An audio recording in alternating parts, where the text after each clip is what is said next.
Le centenaire, c'est un double jubilé. Le deuxième jubilé d'or. Le jubilé, c'est une année de libération. Et pour nous, le contexte maintenant, nous avons connu ce qu'on appelle la libération politique. Mais nous devons espérer maintenant la libération spirituelle. Et en les formant, en les suivant et en regardant le parcours, comme c'est un enfant très intelligent et les frères comptaient beaucoup. Raison pour laquelle on devait lui donner quelques, après avoir fini ses dons. Arrivé en 6e, on devrait lui donner une classe pour former les autres. Il est allé passer un examen à Bruxelles et il était premier. C'est comme ça qu'il est rentré. Il est rentré administrateur assistant à l'époque. Hein, alors que nous sommes encore à l'époque. Ça, c'était administrateur assistant. On ne pouvait pas voir un noir à ce titre. C'était un haut gradé, un évolué à l'époque, un grand évolué. Et il a été à la table ronde. Le Christ a pris une décision. Dans sa décision, il dirait les royaumes seront enlevés. Dans Matthieu 21, 43, 42, 43. Les royaumes seront enlevés. Il sera donné à une autre population. Alors, c'est de cette phrase, les chercheurs suivent où se trouve maintenant les nouveaux royaumes d'Israël. Même Abraham. Yani kuoneka monika nani yawe ntubaka mboti mubutuka muvuate limitu la bao tubaka moya so ani mubutuka kisolo ke le buba ani mesolo kana ba ani butuka mutu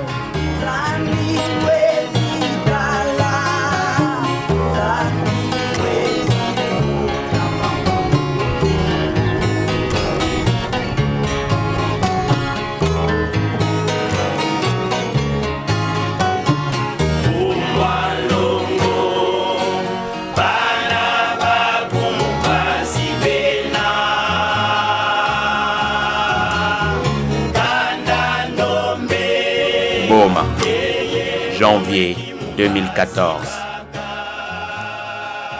Depuis l'annonce du centenaire de sa grandeur Charles Daniel Kisolo Kele par son petit-fils Simon Kimbangu Kiangani, Boma est devenu le centre des enquêteurs et des journalistes en quête d'informations sur la vie scolaire et professionnelle de Charles Daniel Kisolo Kele, fils aîné de papa Simon Kimbangu et ex-ministre du Travail dans le premier gouvernement du Congo de Mary Patrice Lumumba. Boma, ex-Vivi, fut la capitale de l'État indépendant du Congo. Léopold II en a fait sa propriété privée et en a hérité après la conférence de Berlin de 1885. C'est Henry Morton de Stanley, l'explorateur américain, au service de l'AIC de Léopold II, l'Association internationale pour le Congo, qui aida à la délimitation de ses frontières et aida Léopold II à asseoir sa souveraineté sur le Congo. La colonisation était alors en marche. 3 axes furent exploités pour la réussite de cette gigantesque entreprise: l'évangélisation et l'éducation, la civilisation ainsi que le commerce. Ce sont les missionnaires qui se chargent de l'éducation chrétienne et de l'éducation scolaire. Pour parvenir à cette tâche, ils vont construire des églises et des écoles chrétiennes, parmi lesquelles on compte la colonie scolaire de Boma. Léopold II imposera une domination écrasante. Près d'1 million de personnes seront mortes et 10 000 personnes portées disparues sous les jougs coloniales. Simon Kimbangu, lui, naîtra 2 ans plus tard, après la conférence de Berlin. En 1908, l'État indépendant du Congo devient le Congo belge. C'est au cœur du Congo belge profond que la toute-puissance du Seigneur se manifesta à travers son esprit, Simon Kimbangu, et à travers 3 autres visages, les 3 esprits glorieux, les 3 fils de Simon Kimbangu, dont il eut avec son épouse, Marie Mwilu Kiawanga. En 1921, Simon Kimbangu déclenche le processus de veille spirituelle des Noirs de la colonie. Il proclame la liberté des opprimés et jette la base des indépendances des pays africains à partir du Congo belge. Les colons de leur part vont vite repérer son arme la plus redoutable. C'est son fils, Kisolo Kelelukelu. L'ombre de son père était moins gênant. Le 12 septembre 1921, les Belges décident de l'arrestation de Simon Kimban, son père, et l'incarcèrent à Elisabethville, à Kasson. En 1921, Charles Daniel Kisolo Kele n'a que 7 ans lorsque son père se fit arrêter. Quoiqu'il n'ait été qu'un enfant, les colons l'ont perçu comme une menace susceptible de déstabiliser l'empire colonial. À l'âge de 7 ans, je ne sais pas si vous avez une histoire similaire. Un enfant, 7 ans, il comparait devant un conseil de guerre. C'est du jamais vu sur cette terre des hommes. À 7 ans, le commandant de Rossi pose une question à un enfant de 7 ans dans un conseil de guerre. Et les réponses qu'il donne au commandant de Rossi énervent le commandant de Rossi. Au lieu que ce soit l'enfant qui perd patience, qui s'énerve, parce qu'un enfant de 7 ans, il est calme, il a sa maîtrise, il répond question après question. Mais maintenant, c'est le commandant de Rossi, âgé, commandant de Rossi, qui perd patience, qui s'énerve, qui tape du doigt sur la table, qui perd tous ses moyens face à un enfant de 7 ans. Quand il est venu d'abord, il était en observation pendant une année. On l'a observé, on l'a éduqué, on l'a prodigué des conseils. Voilà les sorts qui peuvent arriver si tu n'acceptes pas, ainsi de suite, tout et tout et tout. Il y a la prison, il y a les travails forcés. En 7 ans, cet enfant est capable de déstabiliser tout un royaume. Parce que le commandant de Rossi représentait l'autorité. Et si celui qui représente l'autorité est déstabilisé par un enfant qui a 7 ans, lorsqu'il va grandir, on voyait déjà que le royaume colonial belge était tout simplement, la colonie, même le royaume, était tout simplement déstabilisé. Il dit, cet enfant, il faut le mettre là, on peut faire un lavage de cerveau pour qu'il quitte un peu ce qu'il a appris de son père. Les frères d'abord, en le prenant là où se trouvaient ses parents, jusqu'ici, on voulait de lui les façonner, donc les rééduquer en quelque sorte pour devenir une personne dans la société autre que son père, l'idée de son père. Quand on avait arrêté le papa pour la récupération politique, l'État les a pris. Et il avait l'obligation morale de s'occuper des enfants. C'est ainsi que l'État les avait pris pour le mettre à la colonie scolaire. Il sera alors arrêté, lui aussi, et sera relégué à Boma. Désormais, c'est la ville de Boma qui va livrer le secret de l'essence de la mission, de la grandeur de cet homme. Boma signifie serpent. D'ailleurs, c'est le serpent qui a été aussi dans le paradis. Babowa ezalaki ebele na mbokoli. Alors mundele po a prononcer mboma yazobenga ngo boma yango na baye kozwa kombo ya boma bapesa yango na ku afa na ville na mbokoli. Donc ça sort ya boma ya bowa. Papa nous disait toujours la ville de Boma. C'est une ville où siège Satan.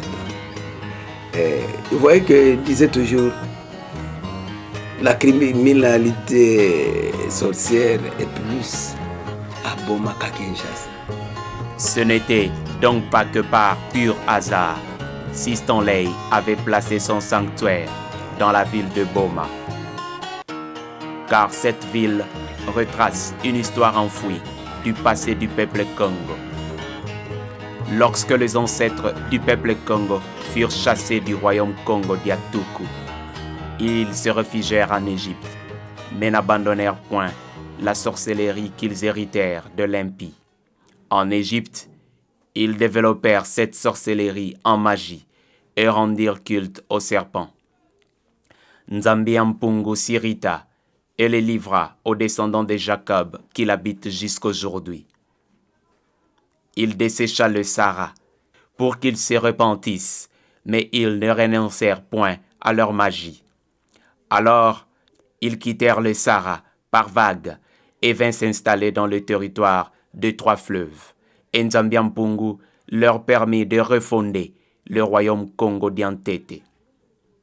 Mais hélas, ils ne renoncèrent point à leur magie.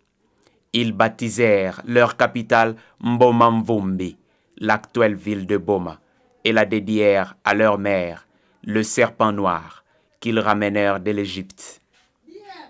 Ce que je me rappelle à Maman Mokwawa, à l'époque là, elle fut la plus belle femme de Boma. Marie Sekeseke, a Koufi Kalamingite. Alors, vivre dans Maman Wana, mais c'était étonnant. Tala Kakapa, Charles Azaki, fonctionnaire de l'État. Donc Azaki Motomoko, un dignitaire à l'époque là. Mais Maman Wana, comme on a papa, yé, paix, azotine de Kendo Soma Pondo, Kenaye. Tout à Pondo, azot tout anaye. Dans la simplicité, Zaginaye. Quand il y a une guerre dans un pays, les spécialistes en mines, quand ils viennent, ils retirent ces mines, parce que ce sont les mines qui peuvent causer des torts. Les rôles de nos papas, ils sont venus dans ce pays, dans ce monde, où Satan a mis ses mines. Vous comprenez? Pour les rôles, c'est de retirer ces mines. C'est pourquoi nos papas ont aimé des fois des sorciers. Quand ils savent qu'il y a une grande puissance, nous sommes vétérans, il faut retirer cette puissance-là. Maintenant, ce que vous avez dit, les raisons qui nous tuent à l'obinaï, Marie Sekeseke, mais Bikange, hein, on a quoi dans mon actuel, hein, mais base venge que kufwa. Il y a que mon abamambo mingi, même avant que kufwa que ça la pédiaï. Effectivement, mais on a kufi avec la mingi tena bon mawa. Bon, ils ont soit bat mingi te ba bekamu. Mais nous voyons le plan humain, mais lui il voit un plan spirituel que cette femme ici est une femme qui cause du tort aux gens. Il faut que les gens approchent pour retirer les venins. Ainsi donc, la ville de Boma fut la racine du mal qui souffla une malédiction de 70 ans à nos ancêtres, comme l'Israël en Babylone. Voilà pourquoi Kisolokele porta le nom de Daniel, comme Daniel en Babylone. Les esprits initiés, comme Stanley, le savaient. Mais Nzambi-Mpungu lui-même sut comment extirper la racine du mal. Boma, ex-Vivi, la capitale de l'État indépendant du Congo, reconduisait le mystique de Mboma-Mvumbi dans le Congo belge. Il fallait donc détruire ce mal. Alors, 2 personnes seront reléguées à Boma, Kinzembo et Kisolokele, Daniel Charles, pour lutter contre la racine de la mère Mboma en vue de détruire la malédiction de 70 ans. Kinzembo, elle, se chargera de 70 ans de leur calvaire. Son emprisonnement débuta en 1929 et prit fin en 1999. Pendant 70 années, elle lutta en esprit contre la domination des esprits malins et leur malédiction. Lorsque 70 années furent achevées, Simon Kimbangu Kiangani, l'actuel chef spirituel, partit la chercher de Boma. Toutes ces choses étaient connues des anciens colons et des anciens missionnaires. Ils savaient que Daniel Kisolokele n'était pas un homme ordinaire.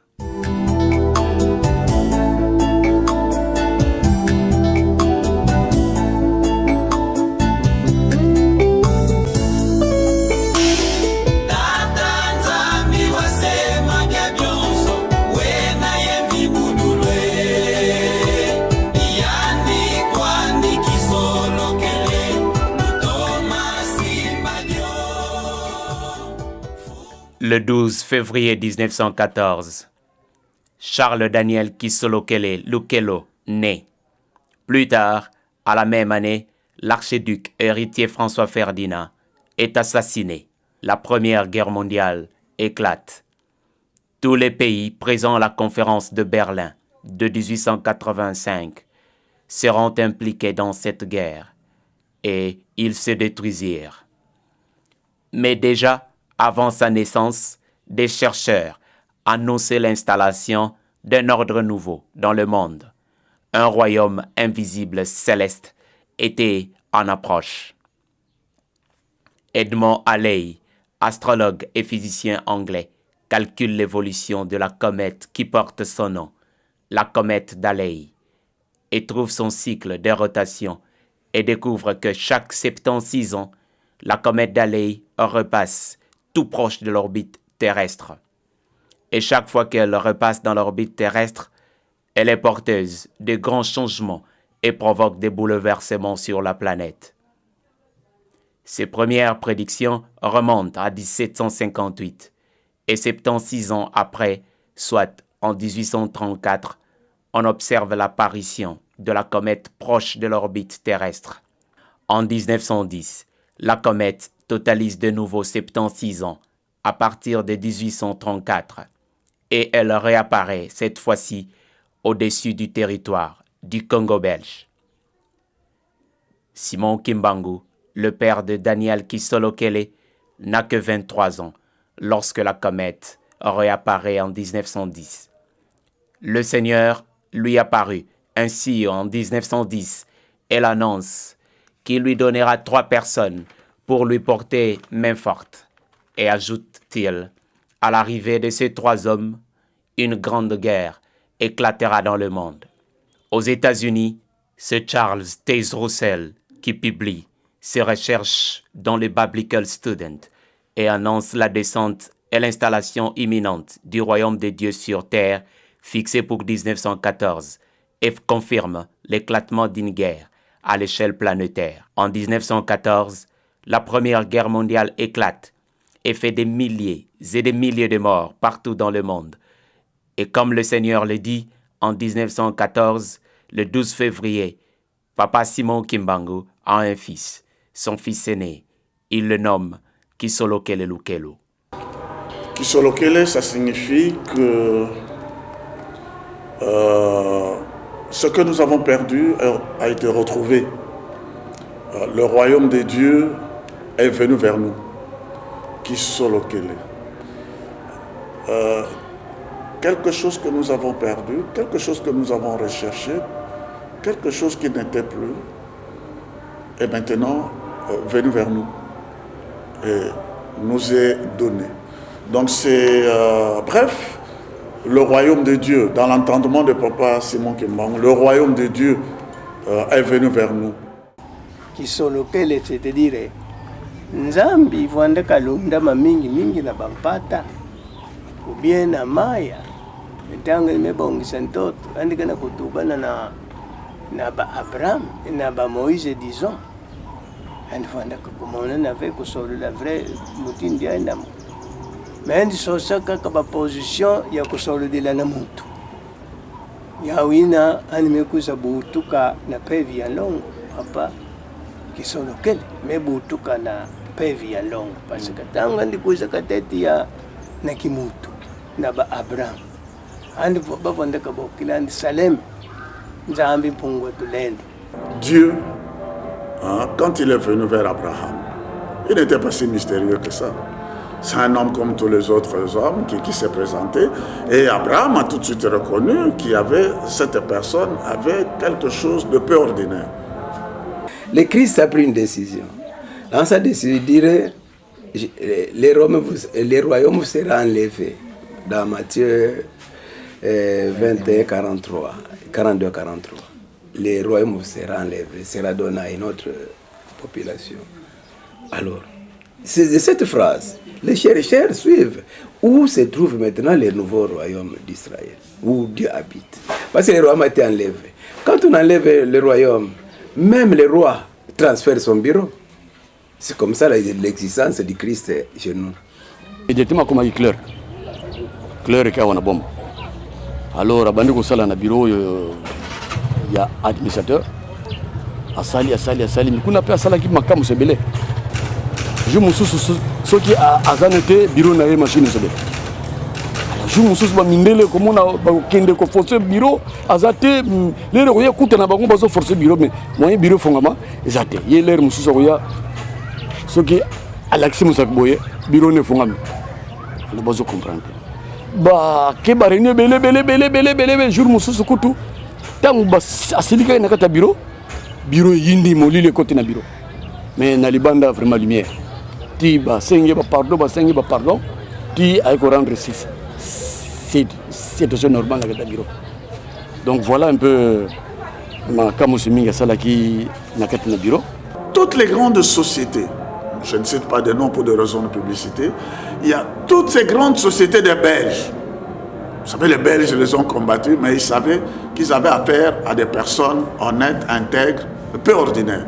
Et les Belges, en rentrant chez eux, lui ont laissé toutes leurs sociétés, au moins 8 grandes sociétés belges. Et on les laisse entre vous-mêmes. Ces sociétés-là étaient de droit belge.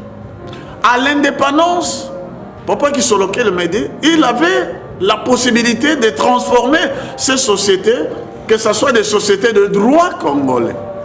Et donc ça devait devenir ces sociétés de droit congolais. Il pouvait bien s'en approprier.